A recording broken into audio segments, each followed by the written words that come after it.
Hello and welcome to AbelCine Live. I'm Mike Nichols and I will be hosting today's live session. Also joining me is the used to be disembodied voice of Alex Kurz, but now we got him on screen today. Alex is the AbelCine New York rental manager. He's going to be moderating questions throughout the show, and at the end, if we don't get to something, we'll have time to answer plenty of questions.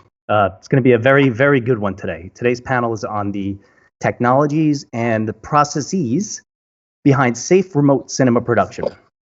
Remote production, safety. I mean, these are two words that have been in the lexicon for the better part of 3 months now. And this pandemic has any silver lining, it's the increased attention and scrutiny to safety, not just on set, but in our everyday lives. Today's panel is going to be led by AbelCine, Lux Lighting, and LiteGear. We'll be talking with panelists who are using tech and the ingenuity to create safe and effective sets and production environments. We'll also discuss how to leverage technology to address the contemporary challenges associated with the pandemic production, as well as how the paradigm may change permanently moving forward. So I want to take this opportunity now to introduce the panelists and just ask that you guys give a brief bio on yourselves. So we'll start up with Mike Bauman, owner of Lux Lighting and co-founder of LiteGear. Hi, everyone. I've been started Lux Lighting in 1998, been in the business for about 25 years, and LiteGear is a 14-year-old company, and happy to be part of this conversation. Great, happy to have you, Mike. Next up, we have cinematographer Luke Geisbuehler. Hey guys, I'm Luke Geisbuehler. I'm a cinematographer here in New York City. I travel all over the globe working, however, and I work on documentaries and features and commercials and everything in between. Up next, we have gaffer John Gorman. Hey everybody, I'm John Gorman, owner of Red Giant Lighting, live in Los Angeles, California. I've been working a little bit remotely and happy to be here to talk to everybody. Excellent, happy to have you. I'm Mike Nichols, business development manager at AbelCine, and I've been overseeing a lot of what we've been doing with the remote production space. So, I want to turn the discussion over to the panelists and just dive right in. I mean, this is definitely something that's relevant, something that's everybody's talking about, and, how to execute it is a big question mark, not just technically, not just logistically, but safely. And, these guys have been doing this now for the better part of a few months, and they've been doing a good job. And I think that there's a lot of information that they could share with the production community on the sort of trifecta of executing remote productions, and that's technology, logistics, and safety. So let's talk about the tech.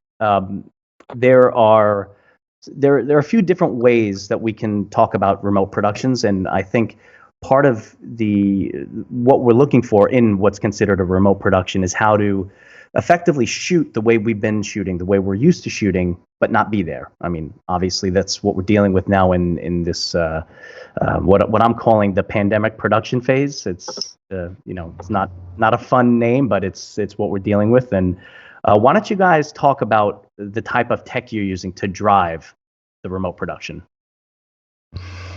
I could start. I mean, we, when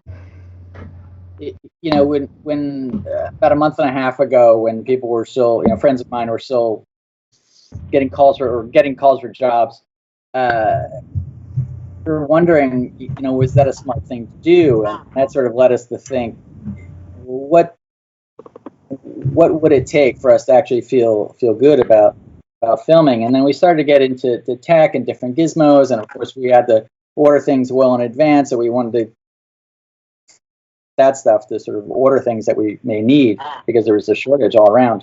Things like studio switchers and webcams and things like that, and devices to broadcast the camera feeds to an iOS device so that everybody could see remotely. And then we did a little bit of that, and then we sort of came back full circle to wanting to keep things as simple as possible and actually use platforms that everybody's familiar with. I got called for doing a feature where there's an actor in their apartment filming their part of the scene with a roommate. It's almost like we cast both the actor and the helper in a way. And we had a lot of discussions as to what the best camera would be and how to upload and all the stuff. And the simpler, the better. We've sort of come to the idea that if we use things like iPhone, FaceTime, Zoom calls, these are things that are very robust. Everybody knows how to use them. And it really puts the emphasis back on the performance and the story and things like that, because faced with the choice between shooting, if you had to send a beautiful camera package off to a bunch of boring people or an iPhone off to someone who's really interesting, you tell me which one you'd want to watch, I mean, so we really came back around to those ideas. Let's make it simple as possible. Let's not let the tech get in the way. Yeah. And that's great. And that's how we should approach every production: is don't let the tech get in the way. And that's a good point. But to that point, how are we lighting these? How would you light a remote production? I mean, I'll definitely take this one because I've been a part of it. So I've been in a situation where I'm sending lights to a house and instructing the homeowner over Zoom on how to set the lights up, and safety definitely comes into play in that scenario for sure. And there's somebody sitting outside in a mask and gloves and a giant 5-gallon tub of alcohol who's wiping everything down before it gets sent inside, and it's weird, it's strange. And I was able to set up some lights outside of the house. I was able to, I was very lucky to have somebody who was just a smart individual who understood how to take direction. And yeah, we just kind of directed all these people. The same guy that was setting up the lights was also setting up the camera, setting up the sound, setting up everything. And we shot this commercial almost 100% remotely. And I had a dimmer board operator, and we were controlling everything 100% remotely. He went to the house to drop off his board and to pick up his board, and that was it. And it's definitely strange, and we are an industry that is known for figuring out these types of problems, and it's been kind of cool to see where we can get to. But it's also these times aren't going to be here forever, but it's nice to know that we can adapt when we need to. Yeah, I mean, I was going to say, I think one of the things that I've seen is the change is just getting away from kind of more of the traditional lighting sources and really leaning heavily into LED and things that are light footprint, because right now a lot of the stuff we're getting is for things that can plug into the wall, and that kind of level of tech, which is so you've got to look at solutions that are not going to be complicated and power. And to what John said is exactly right. It's like a lot of times you're going to be dealing with folks who are not versed in that. I think, John, if you were telling me, right, the guy was an architect or something who was basically setting up everything. And so you have to have technology that is like what Luke was saying, with the iPhone thing. It's like it's something that people can easily handle, but yet still give you the range that you need for color and fidelity and things like that, so that you're not, you have good light quality. It's like, how do you get the quality of the production up also, even though it's just like, hey, take this light, plug it into the wall type of thing. And so you're trying to keep the quality bar up as high as possible. And that's one of the challenges. But, everyone the filmmakers adapt. That's the thing, I think, of all this, is just like, people are going to figure this out. It's not going to be for everyone, and certainly it's going to be much harder to scale for certain types of productions. But I think over the course of the next few months, we're going to see some really, really some interesting ingenuity come out of this on approach and things like that, and ways to tell stories. Yeah, it's interesting. I mean, the lighting is, we were putting together this feature, we're trying to figure out what we need to purchase and what we need to send to people. And the lighting and the sound actually became much more important to send to people, because that's something that you can't fix. You have to customize. You have to customize it to the space. there's no one device that does everything that everybody has. And the localization of the mic, of course, is super important. But the lighting, I think, if you, I think you'd end up shooting a more beautiful film with a simpler camera and better lighting than vice versa. That was the conclusion we came to. Yeah. We got a nice question here as you guys are starting to dive more into the tech per se. And I know, John, you touched on that a little bit in your anecdote about setting up the lights. What have you found have been the best practices for communicating with the people you're involved with, not only on set in any kind of production environment, but also in pre-production? How does that communication work right now? You have to simplify it. You have to just get as simple as possible. You're not talking to people that are tech savvy. You're not talking to your crew. You're not talking to, even producers. You've got to dumb it down, because usually you're just talking dollar and cents, but now you've got to actually, very specifically tell them what you're trying to accomplish and why it costs a certain amount and all this stuff. And then the people, in my the people that I've been talking to, you gotta be patient. You have to be patient. And like the cinematographer at times will be like, "Hey, John, I want to change this light." He'll text me and he'll be like, "Hey, let's move that light 3 feet to the left. And I think that we need to take some light off of that back wall there." And I have to wait 45 minutes for him to be done. like setting a camera or changing the sound or the art department, and I'm just sitting there waiting, and then I'm like, "Hey, Reed, you doing anything right now? Could you do me a favor and take that light and move it this way?" And it's just like, it's very interesting. It's different than anything I've ever done, for sure. Yeah, it's similar to like being when I have to film in a car and the camera gets put in the car and everything's set up and then everything's shut out. The communication between the windows is horrible, right? Like even with walkie, even with texting, even with everything, like somehow it completely breaks down. And you need the AD, like literally with the window cracked, like communicating back and forth. It's like our communication as conduit has gotten so tight. We have to be very selective about what we communicate to the people who are actually there, because they're doing the work of 4 or 5 people. Yeah, and then once your internet source shuts down, all hell breaks loose. You're like, "Oh man, we need to get that. Okay, somebody," and you just hear people just talk. He's like, "Oh, get another internet source there. Does production have another hotspot we can send to the house?" And like, reset the router. Yeah. Oh God. Yeah. Unplug it for 10 seconds and then plug it back in. Yeah. And who's doing all this stuff, right? Like production, like protocol's not that set up for whose job description is to like get that communication going. Is that AD? Is that production? Is that the AC? Like who's doing that? And can you physically bring something, or do you have to mail it, or do you like how long is that communication going to be down? You just don't know. Yeah. Wow. How did you, John? I have a question. Like, did you color code everything, like the cables and everything, like plug blue into Yep. So all of my lights, I had white light, blue light, green light, pink light, and I just kept everything together, and like everything was color coded.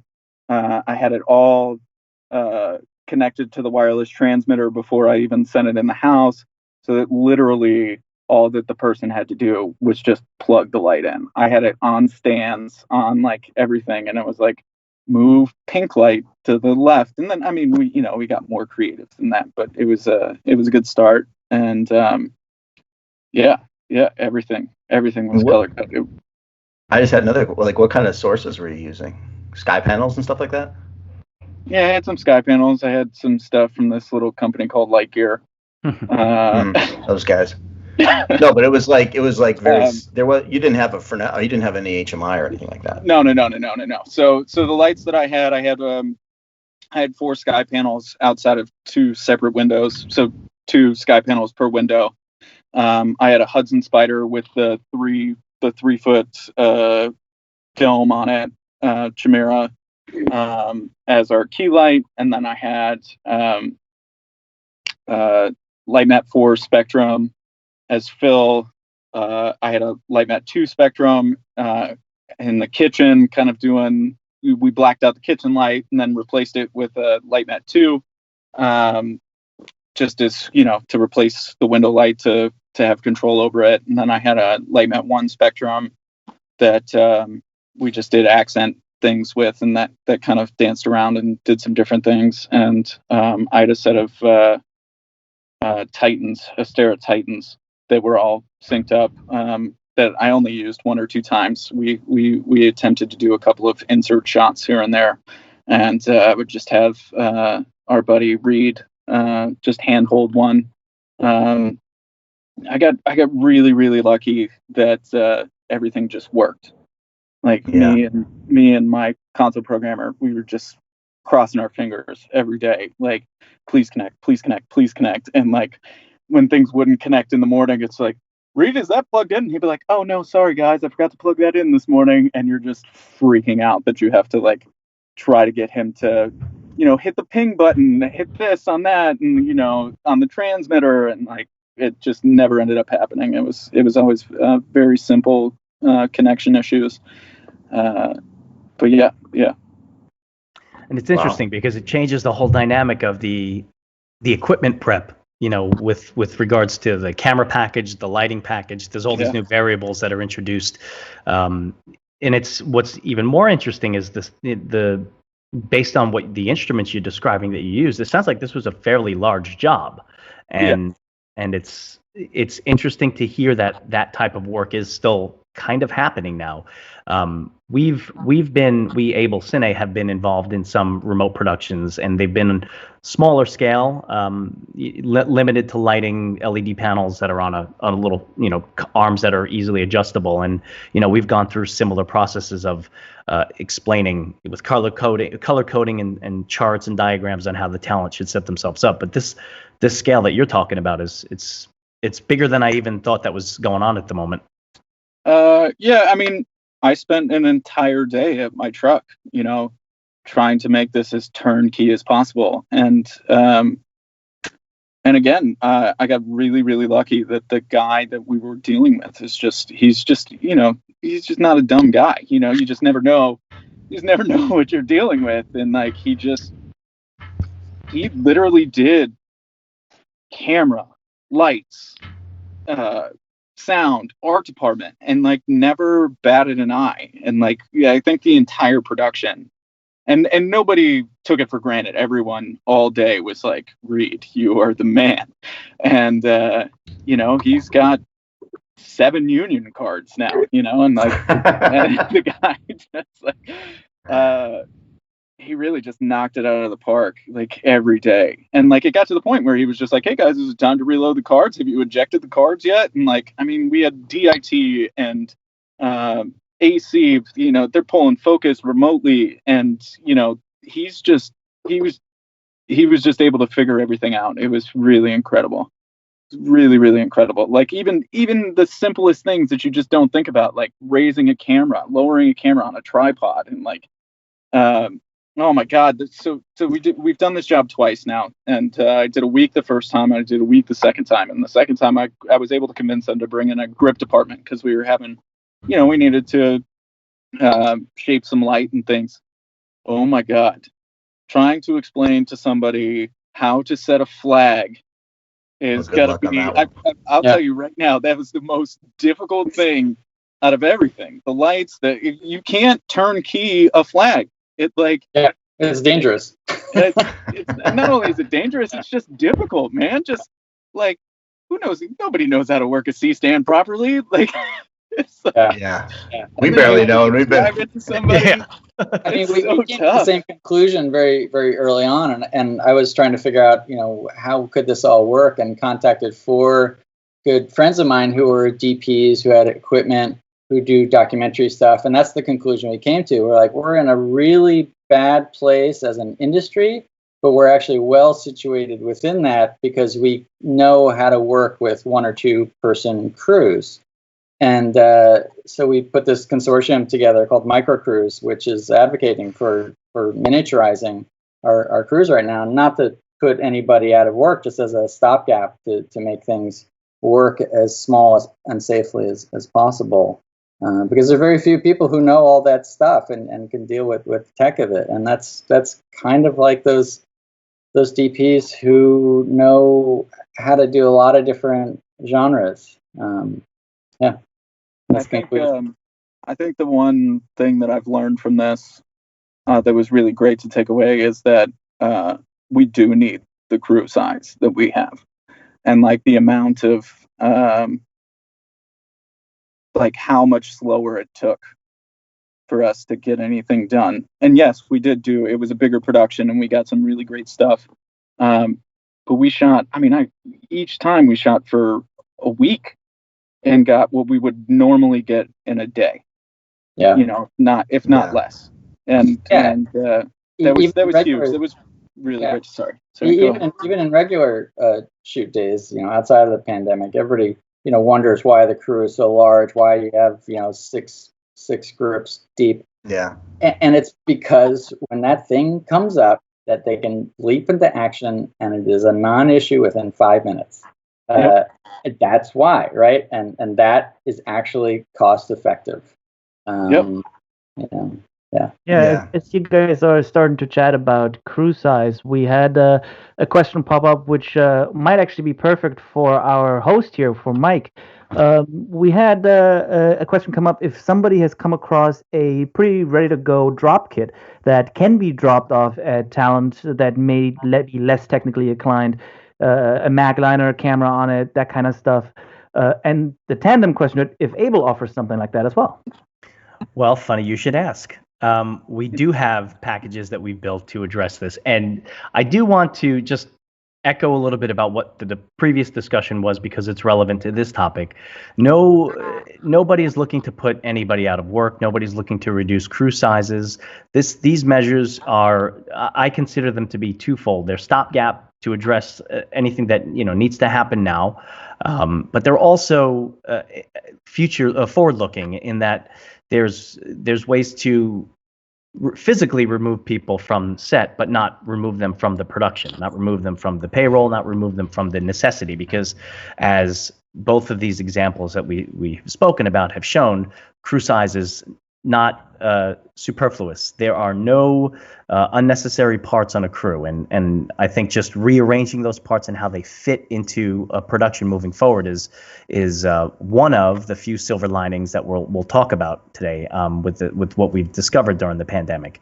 But to answer the question, yes, we have carts that can be fully pre-built and sent, wrapped in plastic, sanitized, the whole works with regards to safely handing them off, and then we can have them remotely controlled off-site via an engineer. And the plan is to turn those tools over to the DITs, the camera assistants, and have fully remote capabilities through web interface controlled devices, cameras, lighting instruments, anything that can be controlled via a web interface.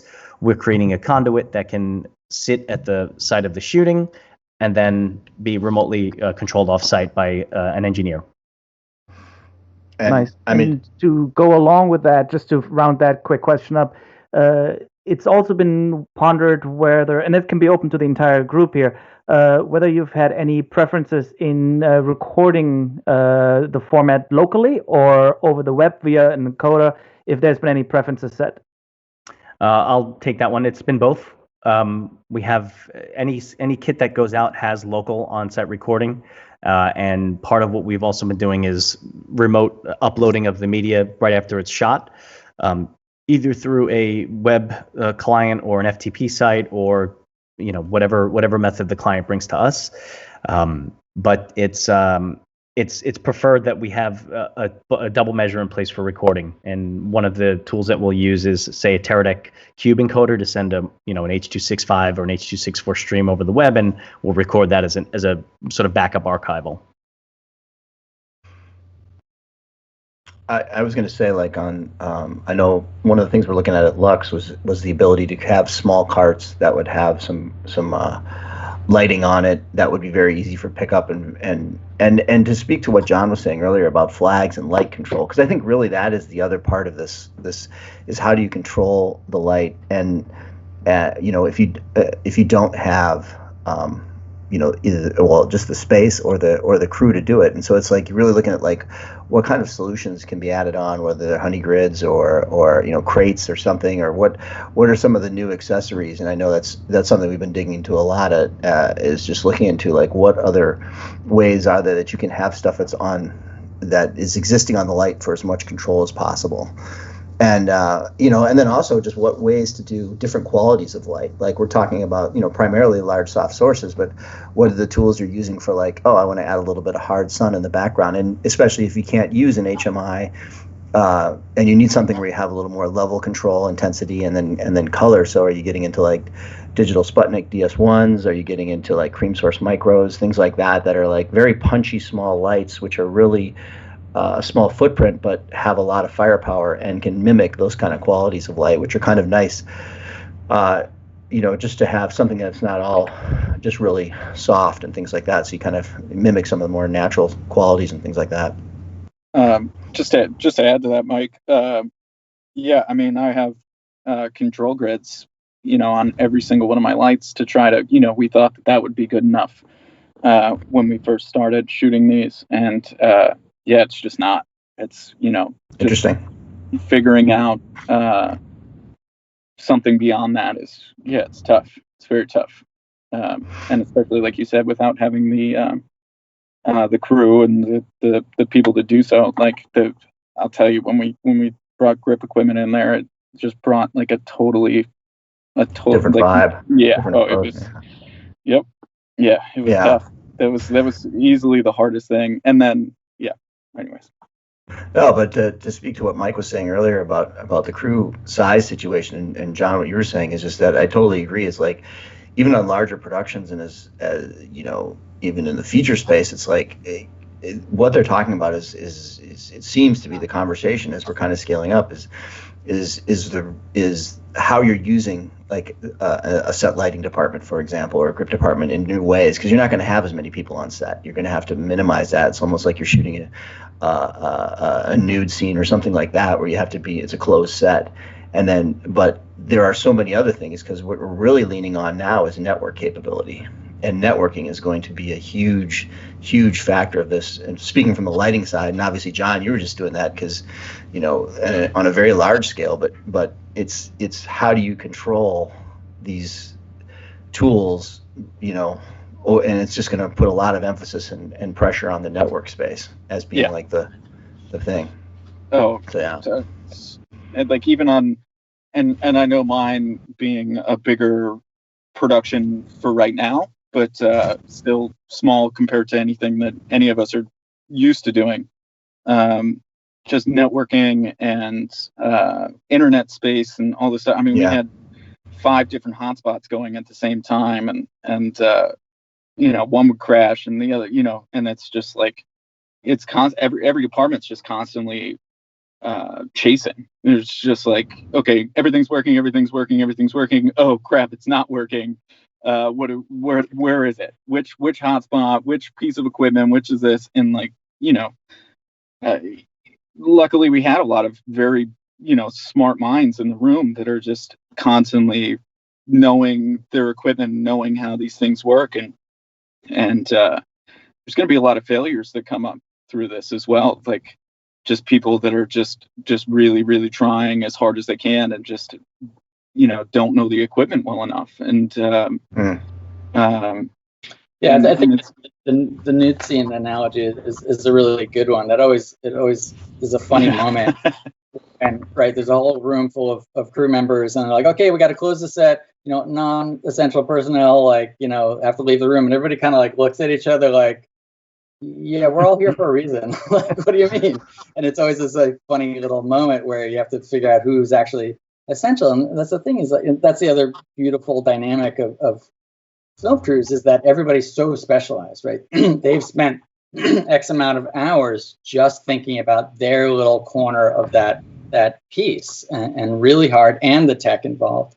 So you really do need them. So it's not a matter of eliminating them. It's a matter of getting them into communication so they can communicate their little touch to things, and not bother you with the 15,000 thought processes that went into making that little touch, right? They can just make the little touch and communicate just that. Yeah. So nude scenes notwithstanding, what type of productions typically have the lot of you been approached from, just in general? Yeah, documentaries still seem to be working because they have a small crew, and also they're a little bit closer to news. They're a little bit closer to essential, it seems. Then there's like tabletop stuff and effects, like doing green screen to lay something in because you have 90% of a project, but you don't have those few little pieces. That stuff's happening. It's interesting when I was prepping a commercial client and the issue came up, like, oh, we need this to come across that we did this responsibly. If we overachieve, if we do this too well, it'll be like, wait, how did you guys do that? But of course, not everybody knows the timeline of turnarounds on posts and projects coming out. But I do think it is worthwhile to film, or at least do some behind the scenes photos of how it was done. Yeah. Because the doing things responsibly, and when that comes into question, is definitely an issue. And that goes just like the president not wearing a mask, right? It's like you're setting the tone. Yeah. Yeah, I totally agree. It's like, the kind of stuff that we've been, and just really recently, we've been starting to get calls about jobs, and people are certainly, of course, trying to find that balance. And I think, John, you guys did it really well on your thing, where you're finding like a very professional look, but still being able to be remote. And you're kind of, I think you were really the first job that I had heard that was out the gate at that level, doing something like that. But it is certainly something where people, the type of like on the lighting side, the type of things people are inquiring about are it is heavy sky panel and things like that, and those kind of and people are looking at taking 360s out, and okay, let me give 2 of those, and that's going to be our light source. And but then you have the conversation about how are you getting that light on a stand and things like that. And it really speaks to the time of prep and really thinking through your processes, and that is super critical to be successful. Because if you don't think about, like what John was saying, if you're not thinking about like, how are these cables going to plug in, who's going to do this, what's the troubleshooting, what's the backup, those are really important conversations to knock off in the prep phase, because on the day is your options become so limited. Yeah. And on top of that, even when we do get back to working on production sites where we're around people again, like I can see myself not bringing a programmer in. Like John Crimmins just showed me so much about how he can just literally be at home. And I think that's going to be huge going forward, is figuring out who can be at home and not cost production time. And I think that's huge. I'm sure we had the first AC pulling focus from home, but I think we all know that person probably needs to be on set. If production starts, when production starts opening back up. But there's definitely some people that can probably not have to be there. The DIT, we all keep saying it, but they can definitely work from home. They can live color. They can run the cameras. They can do all this stuff. It's a little bit more work and a little bit more intensive, but it's possible. And that's what I think that we've all got to be looking towards, is figuring out what's possible. We've been doing a lot of work in that regard, the remote production with post-production too. And where that ties into the DIT specifically is, it actually, in what we've been seeing, it can increase their ability to do their job more effectively.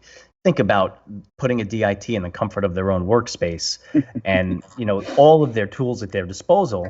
We know DITs are an interesting bunch, and just allowing them the free reins to run a show with all of their tools and in their comfort space. I think that's to me, I think the way that this should be approached with them, because DITs, along with everybody else, it's a position that is very controversial is not the right word, but in conversations with producers, that one always tends to be the more questionable with regards to the clarity of their role on a job. And I think this could help them in clearly defining, like, this is what a DIT does, and this is how we do it most effectively. And removing them from set is probably not a bad idea. Yeah, there's not a doubt in my mind that with this whole shakeup of the whole process, we're going to stumble upon some things that definitely work better. I mean, even the little documentaries I do, like a self-funded documentary like Helvetica or something like that. Like we travel all over the place with a local, with the DP and the director, and usually pick up a local sound person. And this is all over the world, right? And sometimes the director just can't fit it into the schedule, or they're just tired of like flying all over the place.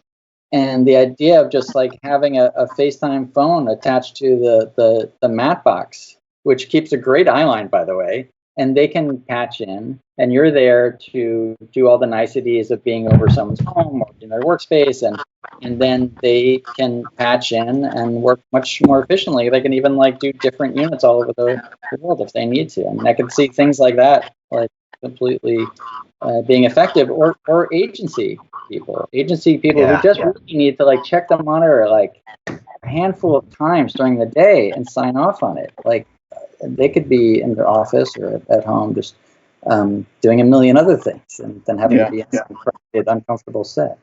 That was one of the most brilliant things about our shoot was, I mean, we all had Q-Tech. Everybody had a view of all of the cameras. Like there was no need for anybody in the room seeing the monitor. It was all streamed live in high definition. Could have been better, obviously, due to whatever your network is at your house, but it's definitely possible, which is great. Yeah, those systems that remote broadcast live streams, they're coming along, and there are more options too, and it's great because it's going to naturally help evolve this process. And look, nobody wants to put anybody out of a job. Nobody wants to physically remove anybody from set, but just thinking about how much more efficiently and how much more work can be done if there's a pipeline established and a protocol established for remote work and specific applications of remote work. I just, I see this as a potential for more quality product to be put out there by the more talented people. You're extending their reach. You're eliminating travel for some directors. You're eliminating travel for creatives and allowing them to work. You're just giving them time back, and that's one of the most valuable commodities. Well, I think also is like, cities start rolling out what their restrictions are or what their requirements are to get permits is going to also dictate, really is going to drive some of this also, because like I just was talking to some friends up in the San Francisco Bay Area, and apparently the city of San Francisco just released their requirements for permitting, and it's a crew size of 10. So, that is going to dictate a lot of what your processes are on that end of things. And so, and then here in Los Angeles, they haven't really released all the information yet. And I don't know if New York has yet, but it's going to be gradual steps as to what crew sizes are going to be. So it'll be, these technologies are going to be a lot of leaning into all this kind of stuff. Alex, you want to grab some questions? Yeah, before we dive down too far into other areas, I have a couple of lingering questions regarding the tech aspect. So to start off with, I know we briefly spoke about the ability to capture in the cloud, capture via the web. We had one question coming in asking specifically if anybody had used the Teradek Cube, and if that has worked well for them, and also if that was able to guarantee a almost instantaneous workflow with the client. And how they were set up. we've actually used a Teradek Surf Pro and linked, and the way we did it, I think I sent you guys a screenshot of. I don't know if you have it, but what we did is we basically had a Zoom conference, and I had a switcher that showed a wide shot of the whole room, so you could see what's going on. So if somebody pops out of the frame, because just having the camera feed, it's actually very confusing. You don't know what's happening if anybody's even next to the camera or not. So seeing a wide shot of the whole set is really great. Obviously, all the people who are conferencing in, and then the live camera feed. And the way we did that is we just did a screen share on Zoom that pulled up the camera feed with the set in the corner or off the side of it, and just shared that. And when to talk directly into the laptop, we just clicked off it, or shared file, or said, look at this, or look at like this image, and that worked really well. And people liked it because it was on a platform that was familiar to them. Zoom works really well, and they know how to use it, so the layman can patch in and do their thing without getting too steeped into tech. Nice, very cool. One other tech question I got here. I only have like 2 or 3 more, and then we can move on. We had somebody ask about audio, which I know isn't necessarily the wheelhouse of this group, but I'm sure you guys have been exposed to audio plenty enough. The question really is there a safe way to disinfect lavalier microphones? Can they even be used right now? Or is the only real safe method to mic a talent via a boom right now? We use lavs. I can't specifically say what the disinfecting protocol was, but we had the actor putting their own lav mic on themselves, and then we were using 3 red cameras, and the sound was pumped into each of the cameras.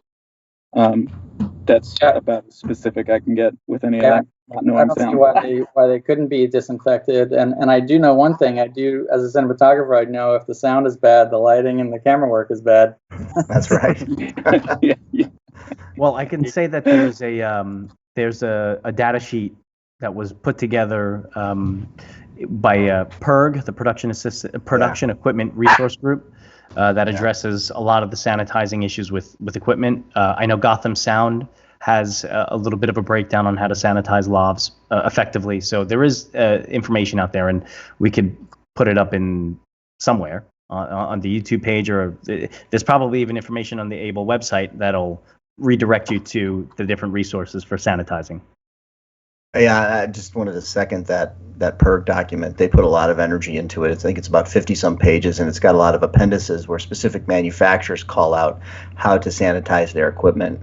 And in an era of trying to get some information, that's an excellent repository for a lot of stuff, and very helpful.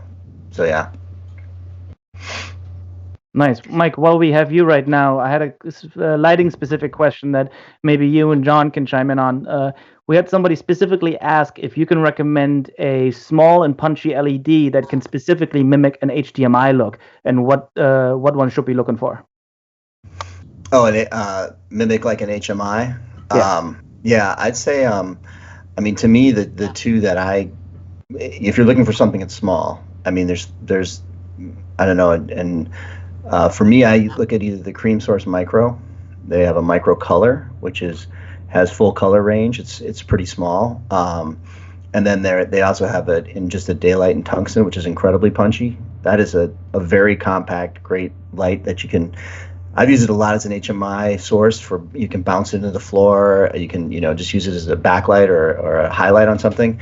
And then certainly the digital Sputnik DS1s, which are also equally compact and a lot of firepower and full color range.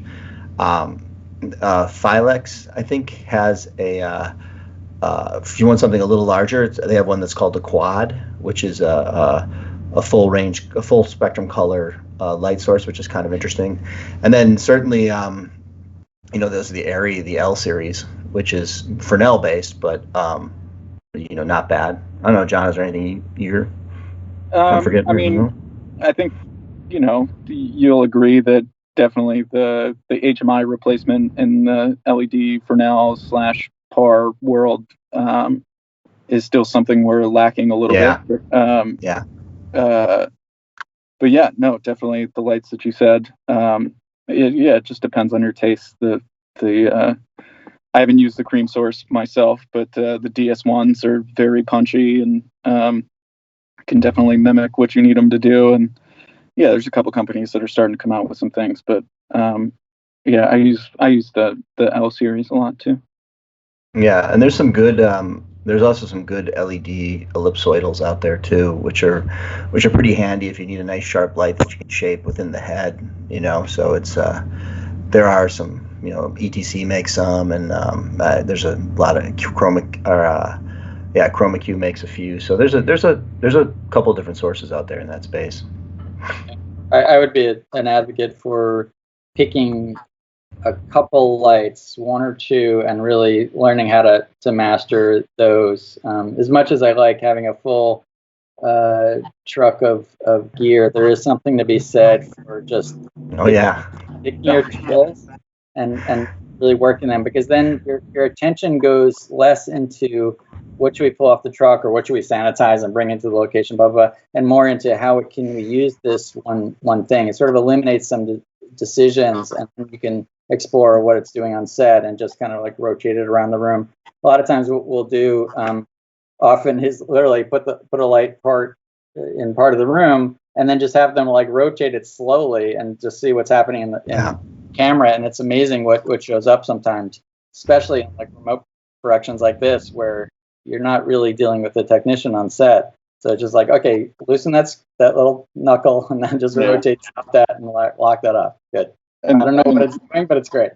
I will admit that's definitely something that's difficult. That's been a challenge for myself, and I'm sure for Mike as well, where we're both used to just having a truck full of lights and everything that we need at our disposal.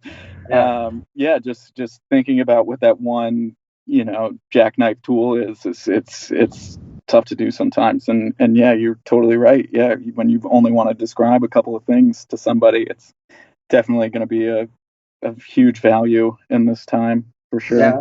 And then there's natural light too, and scouting the location, right? If we know we're going to be shooting in a room, look at it, check in a couple times during the day, or weather patterns change a lot, but scouting just beforehand, or what the space looks like, what's going on with the window dressings. I mean, like when we do a documentary, the first thing we do is we just monkey with all the dimmers and we mess with all the window dressing. I just always ask the owner of the place, like, do you mind if I mess with this stuff? And I just go hog wild unscrewing bulbs and stuff like that, and that gets me, I don't even ask there often. You don't even ask, and well, I was gonna say, I think there's also going to be some very interesting tech coming out. Like Astera is putting out their, is it called the NTX? Whatever they have a multicolor light bulb that'll screw into conventional fixtures, and it's going to get released soon. And I think it's those kind of things, because you can control those remotely but still have full color, which is kind of interesting, and set intensities and things like that. So we did a job with a series of Hue bulbs, actually, with like 25 Philips Hue bulbs. We had to set the camera to 181 degree shutter, which was super weird, and strangely the HMIs and everything else cooperated with that shutter angle, but it was handy. And I was actually surprised that both me and the gaffer could have the app open and both manipulate it, and it didn't get confused. It was definitely good. I mean, they're not that bright and they're a little expensive, but of course, in the grand scheme of things, they're not expensive at all. But that was very interesting as like a super cheap, low tech way to go. Yeah, and I was going to say, in the area of control, I mean, there's a lot of interesting technologies that are kind of really growing into that space for lighting control. I mean, certainly, like, John was able to have a programmer on his job, which is a fantastic option. That's really the best option to have. But there's some great apps that are like the Blackout app, which is basically a full desk and on an iPad, which is really great. But that and then there's also like the Control One, which is a piece of hardware that has also a touch screen, and you can run a universe worth of lights on there. So Asteratubes, you can run Asteratubes, like light mats, Kino Freestyles, things of that nature, no problem.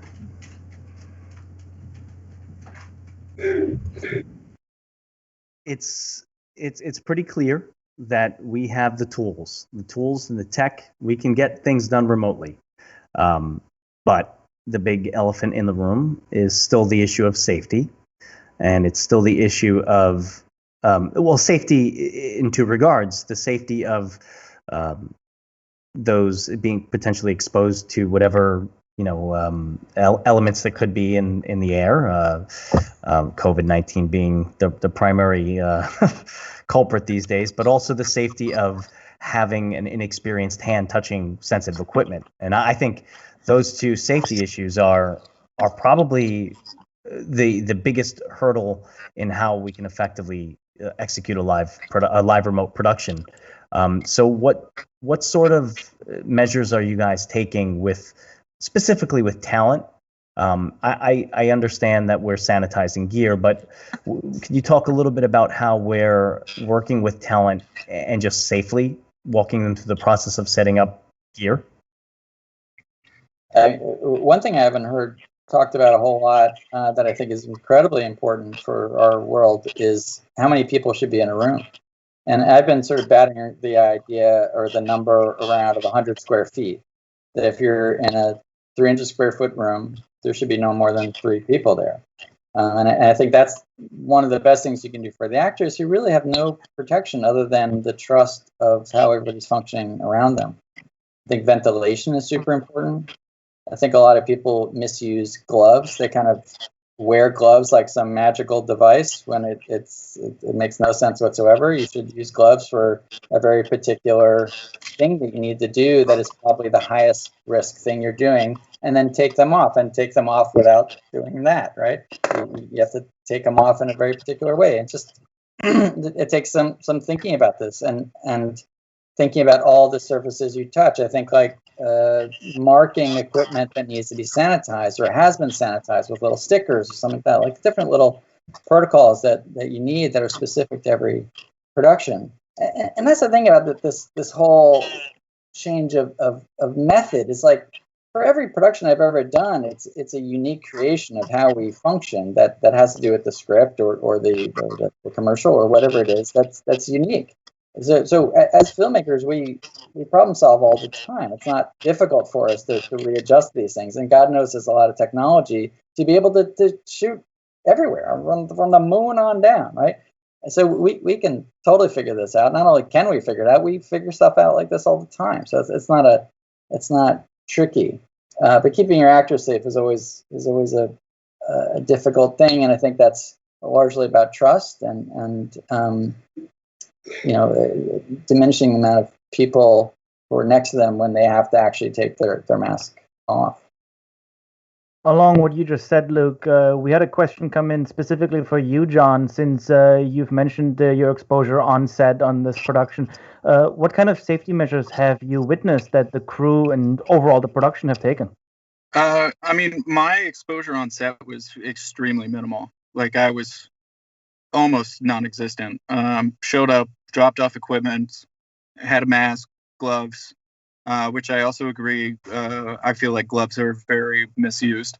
They're not a safe fall. You can't just go touching everything and then automatically think that you're safe. It's I personally, when I wear gloves, I sanitize my gloves every like 10 minutes, and it's you have to think about that kind of stuff. But I never saw the people that lived in the house until I saw them on Zoom. Like I was not a part of that. Like I dropped it off within a very safe guideline to a person in their front yard. Again, like I said, that had cleaning equipment, alcohol, Clorox wipes, all these things, and he very specifically, from a very safe distance, explained to me how he was going to clean my equipment in a safe way that not only protected the people inside, but also protected my equipment, because that's another thing. You can't just use any type of cleaning product on equipment and make it safe either. And then again, it was a very unlikely circumstance that I was very lucky to be a part of, where I didn't actually have to be in contact with people, and that's what kept me safe. The issue of UV lights came up very early in discussions with us, and we started to look into it as a way of sanitizing with an intense, basically radiation, sanitizing a whole room, and it really just didn't hold water. Like, you can't account for the shadow of the beam, and also you have to use UV type C radiation, which is, I mean, radiation is such a loaded term, but just like sunlight is radiation. You have to use UVC, which is extremely dangerous. So in terms of like safety, I don't think people should use those things. I think they're very dangerous. They could do damage to your eyes. They could do damage to your skin. And UVA and B is kind of nonsense. I was actually surprised to hear that on the New York City subway system, they're instituting like a UV sanitation method, and I need to look at it more, because right now it doesn't make sense to me. I'm like, yeah, that would take days for that to kill the virus. So there's a lot of misinformation going around out there, but I would generally say UV is not a solution as much as just wiping things down. Because the other big danger, real quick, is that you depend on it sanitizing a room, and it doesn't. So if you pick something up and you wipe it down, you know exactly what happened. This would have to be turning on a unit inside a room, leaving the room, flipping it on for a certain amount of time, and turning it off, and then just assuming that everything's great. So I think that's dangerous. I mean, I think everybody as a whole, just as like the human race, we've all been hoping that there was something that could just sanitize a room with no effort. You know, that would have been easiest case scenario, whether it be, UV lights or, the foggers that come out and all these kinds of things. But it's really becoming apparent as we go forward that we just have to do our due diligence and like keep safety in our own hands, and not think that just because somebody's like, oh yeah, we blasted this with UVC light, like you're just safe to be at work. And I feel like that's going to be a big concern as we go forward, is people just assuming that what people tell them is okay. Yeah, a false sense of security is a very dangerous thing in some respects. Yeah, I think it's going to be about adapting new best practices that are going to really be, because it's like hand washing. Like, I know there's a lot of conversation about, like, okay, you're just setting on your phone regular alarms, you just go wash your hands. And, because it's the same thing with gloves, like what you were saying earlier, John. It's just the fact that you have to be able to not get a false sense of security with your gloves because you're wearing them, because you're touching so many things. So it's just about developing new habits, like we have for, like what you were saying earlier, Luke, how you specialize to a certain degree and you're just so focused on your particular task, and you've developed habits over the years. And that's going to be the same with our own personal safety and our own protocols for the foreseeable future. Yeah, when we put together microcrews and we tried to answer the question of like, what would we need to feel safe? The idea of a COVID marshal, somebody whose job is just to be on that, seemed to really feel comfortable and good. That there's somebody who doesn't have a mixed agenda. They're just reminding people. They're good at reminding people. They set that alarm or however you want to do it. They have PPE, and that's their job. And if that's a medic, maybe that position adjusts into that. That would be great with me. But when I imagine sets, I do like the idea of a COVID marshal whose job it is just to do that with a little bit of authority. They're not at like a PA level. Agreed. They actually have some authority, like almost like second AD level, right? So they can actually pull some weight. Well, I think it's like, because in our normal processes, you get into focusing on what you're doing. Okay, we automatically default like, hey, how's it? You're looking at so many things that to be aware of how you're moving into space, you need someone who's just, their focus is completely on the safety at that moment, on time, in front of you. Yeah. And that is where I think the COVID monitor is going to be a critical position as productions come on. Yeah, because we're all going to get sloppy. As you said, everybody's going to be absolutely, absolutely. And the thing is like, what we need to do is, for productions, is to make sure that there are not going to be outbreaks, because look, things are going to happen. This is a very difficult virus, and but it is important that you're getting as safe of a workplace as you can, and yeah, so. And also identifying misinformation, which there's been a ton of, and having someone that's vetted in the position of a COVID marshal is not a bad idea, because the grip said, oh, I heard that UV lights kill it, and the sound mixers, no, they don't. You have to put it under bleach. There's just, everybody's got their opinion, but what we need to have is facts, and facts are far and few in between and hard to come by, because it is so new, and it's an evolving situation that I think we're just not. There's a reason why we closed. There's a reason why the city shut down, and it's because of the unknown.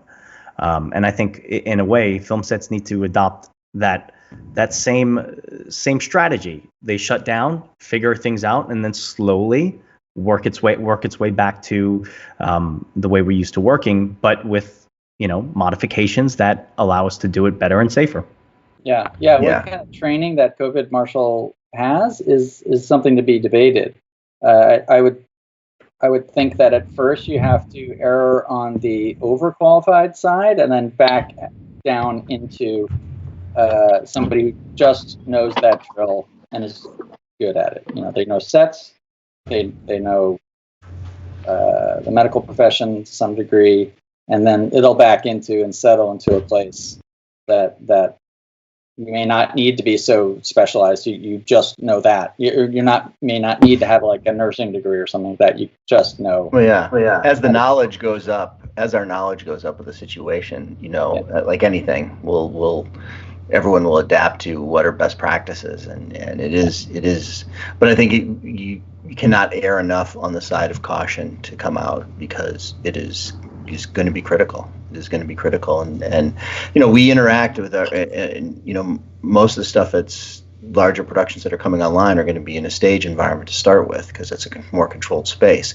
But we do, obviously we interact a lot in public spaces with all the location work we do, and how to make the public feel comfortable that there's you've got a film crew coming in or whatever, and you're coming into someone else's space is really critical, that we're setting a precedent that safety is a paramount condition here for us. Yeah. Not to be over dramatic, but like really we're one bad news story away, right? Like if exactly.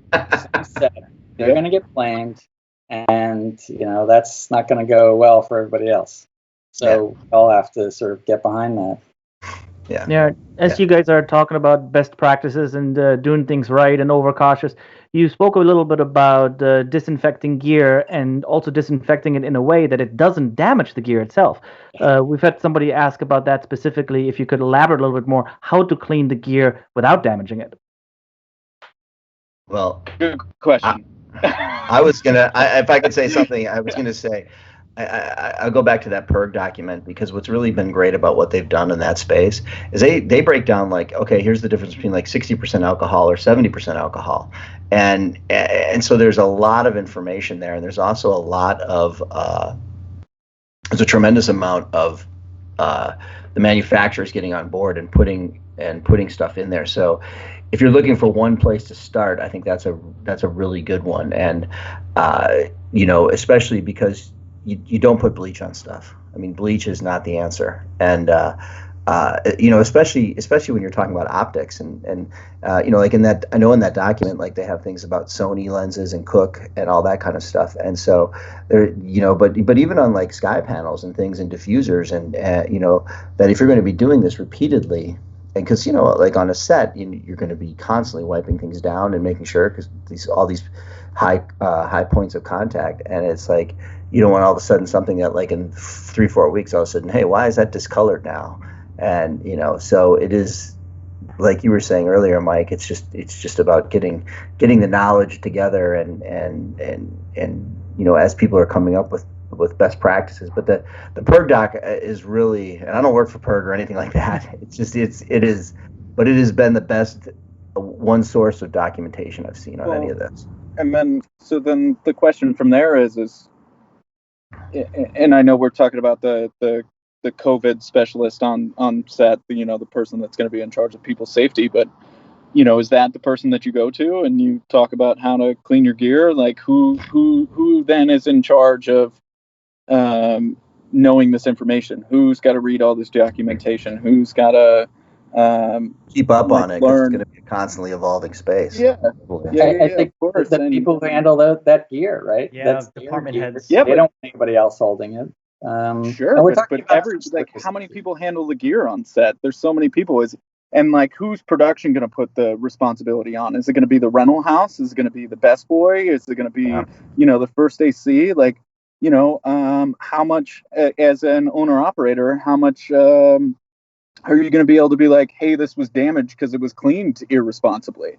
Who's going to be in charge of that kind of stuff? And we're talking about touch surfaces here, right? I mean, like, if you touch it, that should be sanitized. There's no reason in the world a sensor or the front of a lens should be sanitized. And along those same lines, like using an atomizer works great for hands and things like that. But just spraying your gear, I don't think is a wise thing, because then it does get all sorts of like that places. But I also feel like sure, of course, we're not going to touch the sensor and all that kind of stuff on cameras, but you touch every part of a light. Like as an electrician, like as a technician, you touch every part of that light. You touch the diodes, you touch everything. You take the diffusers out, you put things in, you touching the globe, you're touching everything. Yeah. And and I'm not saying this to be combative. I'm just saying it like just something to think about. Like who's going to be the person that's responsible? Like who are we talking to? Like where do we get that information? Which information is the right information? Well, it isn't. Go ahead. I'll just say to what you're saying. No, but to what you're saying is like it is something about like, what is a production's best practices guidelines, and and then maybe the COVID person is that that person is, because it's like, oh, you know what, we insist that everything is cleaned X amount of times or whatever it is, because like in one of the conversations I had, people were concerned like, okay, well, you've got a couple sky panels sitting on sand, somebody is hanging out there and they sneeze. And okay, did they sneeze in the back of the light? Whatever, and it's like there's going to be a lot of stuff that we're again going into the public space with things that we're not going to be able to have full eyes on. And how do we what are the practices for? Okay, I don't know. We've talked about like, okay, every couple of hours are you wiping things down? There's a whole host of. Again, we're very all tip of the spear right now, because it is as best practices start to come, it's going to be some clarity, but it is definitely, I think what we're all agreeing on is to err on the side of as much caution as possible is only going to benefit, because what you said, Luke, one bad news story and then it's like, oh boy, here we go. And just like we have to limit the amount of people on set, we should probably limit the amount of gear on set. Have a full truck of stuff, but come up with some system that if it comes off the truck, it gets marked, and you're only taking off the truck what you need. And again, all this stuff translates to more time and possibly more staff. I don't know. There's like a cleaning. Marshall is not a janitor, right? And I don't want them touching my camera. Thank you very little. I want that to be a camera assistant or something, or me. I think it'll also be interesting to see like what kind of locations are picked and what kind of design starts to happen to kind of accommodate some of the ways that you're going to have to light. Like, okay, hey, you know what? Let's do this one that's got a lot of windows, or we can light through these windows, so then we have this interior hallway space or whatever. We can do it all here, but the lights will be outside there. We're not, so you're only introducing perhaps inside the space just a little something to wrap a key around or an eye light or something like that. And you're, it's going to be interesting to see how that kind of evolves. And like I said earlier, I think filmmakers are creative. They're going to come up with solutions and see, not just on the technology, but also just idea-wise to kind of figure out how to tell stories given some of these parameters. It'd be really interesting, actually.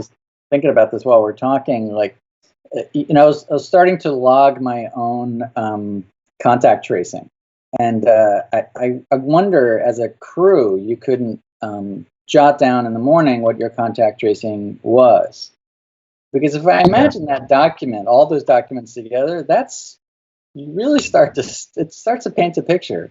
And I think getting in touch, even just jotting it down for yourself, starts to sort of, it all feels like we're being safe, but then you actually write it down. It's like, oh, actually, that just expanded, much less a whole crew. I wonder if it couldn't be part of the inner core. The people have to actually be next to actors to come up with an array like that. I don't know. Yeah, because it's certain. I mean, no, but it's certainly like that thing that happened in South Korea like a couple of weeks ago, where one guy went to a nightclub and 50 people they had to test 7,500. So when you talk about that contact tracing, it's big. Yeah, Korea just opened up to China to travel to China, South Korea.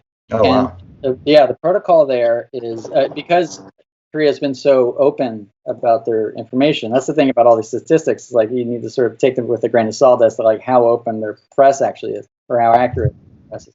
But their method is you take a test 2-3 days before you fly. Then you fly. You take a test again. Then when you return, you take a test a third time. So within a week, you've taken 3 tests. And I took a test yesterday. Actually, I was delighted. CityMD, they go through Quest Diagnostics, no questions asked. They just said, "You want a test and a antibodies test, no problem." And send it right through. And 3 to 5 days, we'll have the answer. So that was encouraging to see them doing it that readily. Yeah. I had some funny symptoms that turned out not to be anything, but man, they just slow walked getting a test. They give me a chest X-ray, full checkup, oxygen levels, everything they could without giving me a test.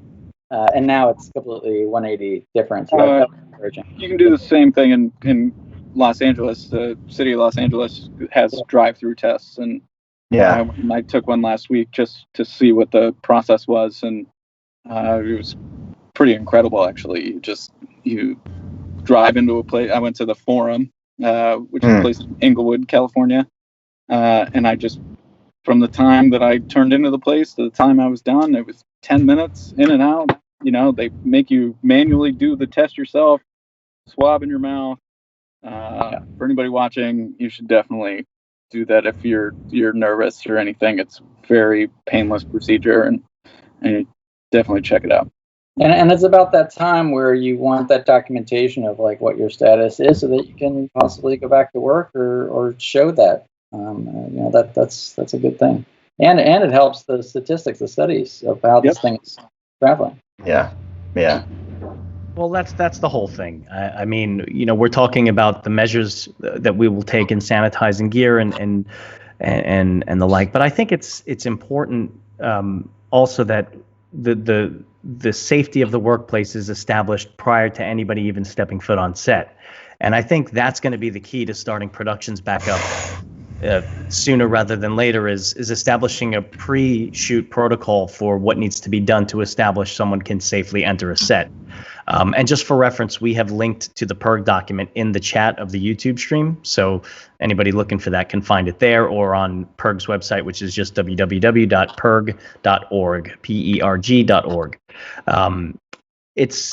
It's important that we establish that because, the next phase of shooting is going to open up more people on set, not the full lot, but we're going to start seeing a relaxation in permitting, a relaxation in who's allowed on set. And to Luke's point earlier, we want to do it without any incident. So the way to achieve that is to have preparation, testing, a protocol for clearance on who can be on set, because we know that the driver of everything working is the talent. If they're not comfortable, we're all going to be sitting on our butts for a little bit longer. Yeah, and I think testing is going to be the thing that'll be ramped up, and that's going to be the critical component. I mean, it's just that's our strongest thing. And as you guys are talking about the stage of production or what production may look like when it does come back, we had a question pop up to kind of get the opinion of the group here, like to what degree production will come back and what it will look like. With two specific examples, do you think creative decisions will differ and people might, for example, opt for more remote head production, or an option like was just recently done with The Mandalorian, a very virtual production and a very high production scale? Does that have more of a future? Where's things going? I mean, personally, and I'm sure everybody can, talk about this, but we've been talking about this a lot. In the film industry, we're very versatile. We've figured out how to do a million other things, and I think that once we figure out a way that works, it will catch on, and we'll figure it out. Like we, as a group, are going to figure out how to get through this. The Mandalorian, in general, is a very, very different animal. I know Mike knows this very closely. I worked with him on that at the beginning, and I have friends that work on it. It is probably one of the best case scenario shows that there are for working during COVID. But like everything's going to be different, and we're all just going to figure it out. And by doing things like we're doing right now, talking about it, figuring out the best practices, and being as safe as we possibly can is really what's going to get us through this. Yeah, and every production is different, right? To speak about all these different productions as one is just not valid, right? Every documentaries are going to be different, commercials are going to be different, larger narrative productions are going to be different, and we're definitely going to find things that are more effective regardless of the virus. Yeah, I mean, to speak to the virtual production thing, I mean, that is a really exciting technology, but it also requires a certain type of filmmaking. I mean, you are photographing all that content as you're doing it, so you need to have a lot of those decisions made all beforehand, all rendered, all that kind of stuff. And it's not like just putting up a green screen, so it's really important that the workflow has, all of that stuff already baked in, so it's as effective as possible. But it is, I mean, look, is there a smaller version of that people, some hybrid style thing? I could totally see that happening, because those technologies are going to get scaled down a lot better. The software is going to become a lot, more effective. But to back up what Luke said, it's like every production is different, and everyone's going to find their process for how to make it happen. And I do think that, to speak on the feature film end, it is going to be a thing of like, are there easier productions to get out of the gate right away? I know, like, if you're going to do a big Marvel movie with stunts and all this kind of stuff, that is a much more challenging animal to try and spin up than, say, like My Dinner with Andre or something like on that vein, so it's going to be where as this next, the rest of this year, I really think is going to just be the process of figuring out what are the tools, the techniques, and how that all comes together. Yeah, and I think with COVID in general, I think there's a lot of positives that actually have come out of this thing, like environmentally and all sorts of things outside of the film industry. But I think we have an opportunity to really reinvent what we're doing, which is a double-edged sword. When the writer's strike happened way back when, right? Writers went on strike, and productions kind of like water just kind of figured out a way around it, and that was the beginning of reality television, right? So it's like we're making our own reality. Then let's not kid ourselves. Things are not going to be the same. We're not going to just flip everything on like it used to be and forget this ever happened. That's not going to happen, right? But we can take the positive things out of it and use it to our advantage. But we should definitely keep in mind that we're designing the industry that we want, that we're going to be living in. Yes, agreed. That's very well put. Totally agree. Yeah. Yeah, and there's definitely a concern, I would imagine, from anybody who's viewing this right now, is when are we going to get back, and what's it going to look like when we're back? None of us are none of us have our crystal ball at the ready, but if I were to guess, I'd say that we're close to some form of production starting back up, and I think everybody's ready to see what it looks like. And if you guys had any thoughts on that, any closing thoughts on that, let us know what you think. I think the word is different, and that's just, nobody knows what it's going to look like. It's going to be different. Yeah, I think we all got to look at our past clients, our past jobs, visualize them, and try to figure out where the differences are and start preparing for them, right? We all have this weird pause on our hands, and I think that's how we can start to gear up to getting back to work, which is going to be weird, by the way.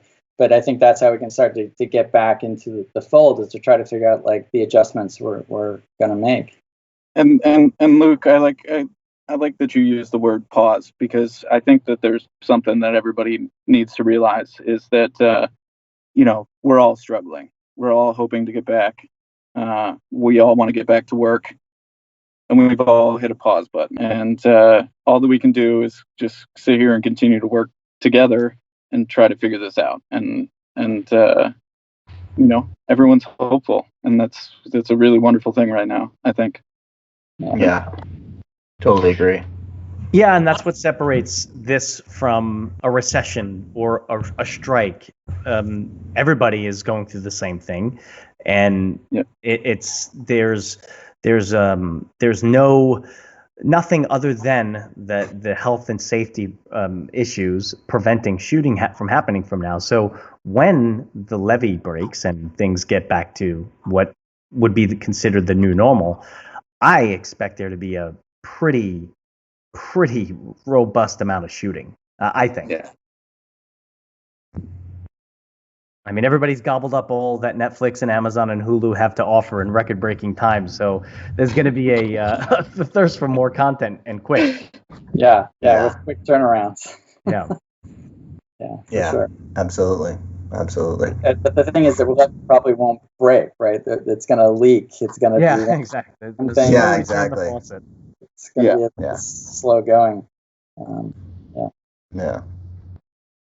And then before we all know it, it'll all be changed and different. We'll all be working again, and we'll be sick of each other, and we'll be like, remember when we had 2 months off? Yeah, we'll look back fondly on the amount of bad food we ate, and the amount of excess sleep we got. That look, the last thing I'll say on this topic is that it really opened up my eyes to the unhealthy maybe is no, I'll call it unhealthy lifestyle that some of us could be leading during when we're in production. It's the truth, and it's opened up a lot of it's been a very reflective, and I just think that the changes that are going to be made are going to be beyond just for sanitizing reasons, and more for spiritual and emotional well-being. Yeah. Absolutely, and I think the film community is just that. It is a community, and the community has a lot. And this last couple of months has just been an opportunity to reflect on that, and really connect with people on a different level than just like on set we're working, blah blah blah. And because that is what's great about our business, is the social and the people that you meet and things like that. And so I think there's a lot of strength in that, which helps through these times.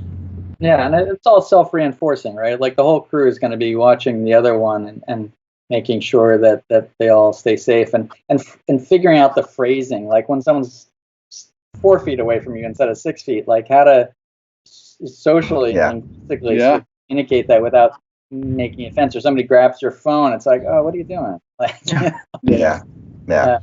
how to show somebody a picture on your phone from 6 feet away. Yeah, that's exactly. Larger phones are going to be back. It's a lot of airdropping. Alex, you want to get to some last questions before we wrap it up? Yeah, I got just the 3 stragglers here. They're a little bit all over the place, so these are the remaining ones we got. First one, John, this was for you. You spoke about the wonderful, I believe, crew member Reed, who did one of everything on this job. Yeah. The question we got about this particular story was whether this was a union or non-union job, and whether good guy Reed deserved a little bit of a bump in pay. Um, First of all, yes, it was a union job. I asked my union if it was okay for me to be doing what I was doing. I was given the okay. We talked for probably 45 minutes about where our industry was, where we were going. Also, as for Reed himself, I don't know what his pay was. I can only hope that he got paid more than he ever should have, because he was great. But I also know that his, I'm not even going to mention that part, but I'm sure that they did just fine. Yeah. It's a really difficult moment for the unions, right? Because these are decades of work that went into these contracts to get us where we are, and this used to be, in the 40s and beyond, used to be a very abused industry, right? And that was. This is a long time coming, and the unions are not going to give up those agreements No. easily. I don't know what they're doing in the interim, but it's definitely a difficult position, and as union members, I think we have to stick to those contracts as much as we can. Totally, Absolutely. And to speak on that part from what my conversation was, and I specifically asked if there was minimum staffing requirements. I did make sure. I mean, there definitely was a world that I could have ran things remotely by myself through an iPad or things like that. I definitely did what I could to get as many people safely onto the project, which just ended up being me and one other person. But these, and that was the first question that my business agent asked me, and he's like, "Are you running the board? Are you doing this?" And I was like, "Nope, I got this person. This thing's happening." And so there was definitely some things, without losing jobs and doing things like that, they were definitely concerned about. And I know that through the white pages that are going to be coming out soon, that the unions are definitely doing what they can to not make us vulnerable in this time, and I really appreciate that. Definitely, I'm very happy to be a union member right now, and I was happy that my union allowed me to go to work in the only fashion that I was capable of. That was also very helpful. So nice. Actually, oddly connected now after the conversation went this direction. In the union world, as you just described, it seems to be to some degree protected for the worker. So this question might be a little bit more geared towards the non-union production world. Can you think of any legal liabilities for cast and crew? And also, if it would be smart to add something in your policy or deal memo that protects the employee from a hazardous environment? I'm not an insurance legal department. That's a great question. It's a question on everyone's minds, definitely, but it is definitely an undefined space right now. I mean, and it is, I think, but go ahead, Luke. Yeah, I mean, one thing I do know is it is very hard to prove where you contracted a disease, right? And because of that, it seems like the insurance companies, and I could be wrong about this, but the word I'm getting is that they're not going to cover COVID issues. But yeah, in terms of liability, I mean that's a production issue, and you have to talk to an insurance company about that. Yeah. Right. Yeah, it's new and uncharted territory, that's for sure. Yeah. All right. Well, then I got one last one. Just a question for the group. Just more of an opinion question. Where you guys see things going with production coming back, with the world opening up again slowly but surely? Where do you see distribution going? Do you think theaters, festivals will have a full-on revival like they did beforehand, or is the digital means of distribution really the future, and it's going to take a much, much larger chunk out of the market? I mean, we're humans. We need human interaction. I think things, when they can, will come back. But that's 100% a personal opinion. But like to think that you'll never go to a theater again, or you're never going to go to a social interaction place. Like, that seems crazy. Well, I think like you look at like the resurgence of drive-ins, and as an example of like it's clear people really like to have a social experience as they're viewing something together, whether it's Broadway or whatever, theater, all that. But so I do think I'm sure there's going to be a larger role for video on demand and things like that. But I think people they like to get out, they like to do things, they like to go to do spaces and be with other people, and I think that's a huge driver in that getting back. So. Well, look, I mean, as a people, we've gone through things like this historically, and we've adapted and we've overcome, and we've figured out a way to move forward in a way that works for us. And I don't see anything different happening now. I think as long as facts continue to come out, then we'll learn what we need to do and we'll do them. And to John's point, yeah, we are a social animal, and those things, we'll find a way to make them happen. There will be people at bars again. There will be people at restaurants again. There will be people going to theaters again.